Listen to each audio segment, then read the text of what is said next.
Sobrang bait niya, maalaga sa amin talaga. Laging kami ang inuuna niya. Lahat naman ng nanay, pero iba kasi yung pag-aano niya sa amin eh. Yung pag-aalaga niya, iba siya magmahal bilang isang ina. Sobra talaga.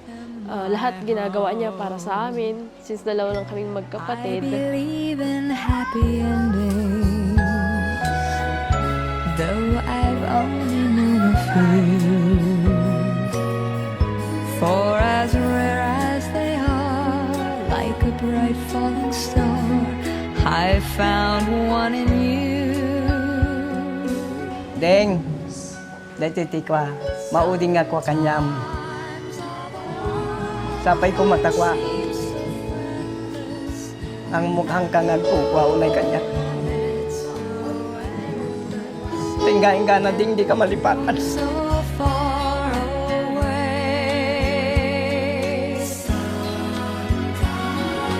Sometimes when I'm almost to surrender, then I stop and I remember I have you to save my day.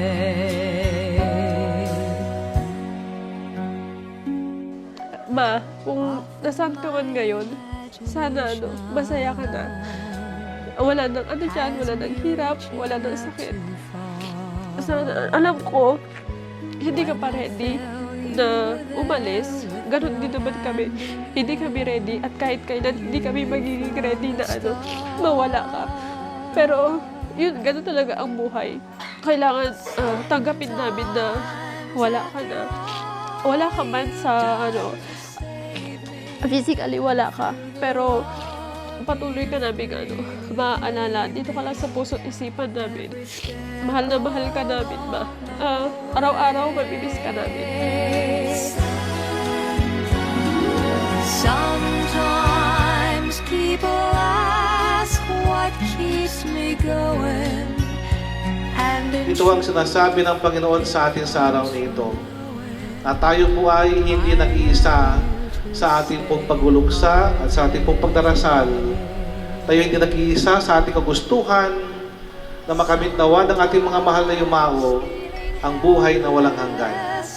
when I held you, wishing words would come to tell you I have you to save my day. Buong puso po ako nagpapasalamat sa inyo, Ma. Wala akong ibang masabi sa kabaitan niyo na ipinakita sa akin. Babaunin ko po ito habang buhay. Maraming salamat sa magandang asal na tinuro niyo. Huwag kayong mag-alala. Ikikwento ko namin kayo sa apo niyo. Mahal na mahal po namin kayo. So my dear friends, sa araw nito, ito po yung ating yakapin ng paniniwala ng Diyos na magpagmahal, igagawad kay Adelaida ang buhay na walang hanggan na inihanda ng Panginoon sa ating lahat doon sa bahay ng kanyang Ama. Sometimes feeling helpless when I held you, wishing words would come to tell you I have you to save my day.